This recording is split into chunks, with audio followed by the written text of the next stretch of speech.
Go ahead. Hello, my name is Cheryl Knox, and I'm here to talk about my reflection in regards to my research on the research that um, I'm a student. First and foremost, let me just identify. I'm a student at St. Mary's College, and we were asked to research something of interest.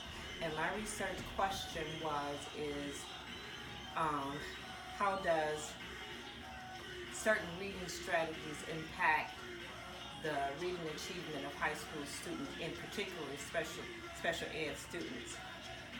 My research findings states that there are certain particular strategies that have a greater impact than others, but direct there's not a lot of research on how to improve the reading comprehension of students in the secondary education. There is not as much as it is in the elementary level.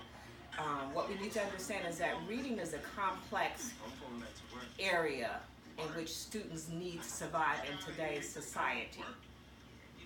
What I found in my research is that first and foremost, we need to create habits of the mind with the students that we are teaching.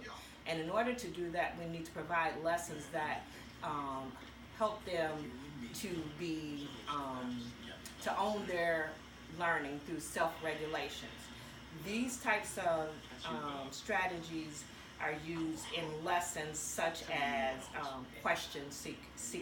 higher level question seeking, as Bloom's taxonomy talks about. Other, give me a minute here. Um, and to let the students know that the learning should be purposeful and explicit teaching should take place. Classroom interaction that supports the understanding of the content.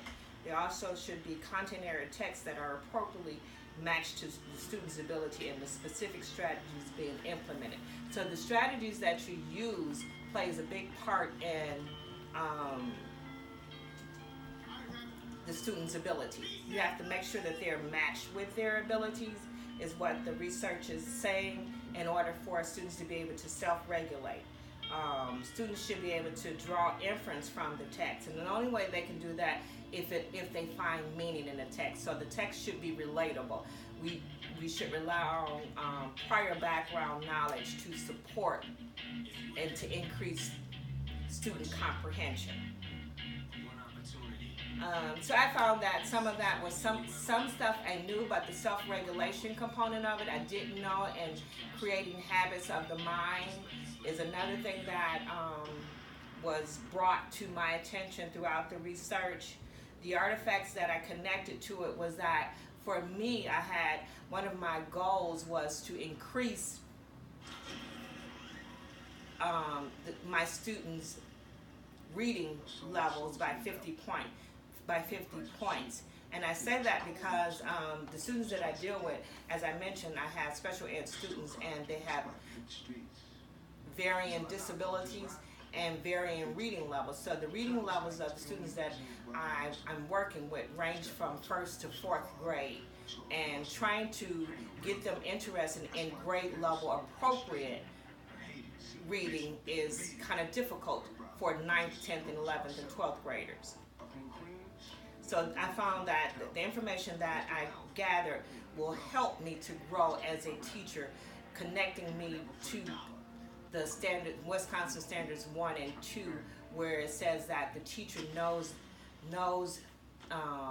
the varying disabilities of their students, as well as trying to increase her knowledge so that students can achieve higher achievement.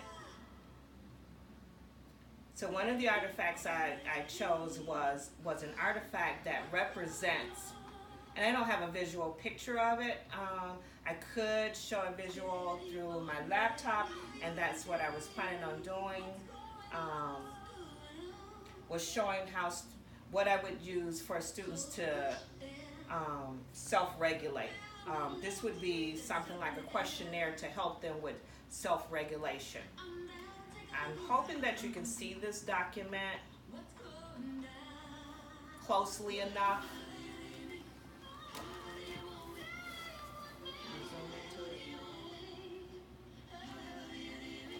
So that's one of my artifacts, and that's engaging the learner into the learning process and having them to take ownership of their learning.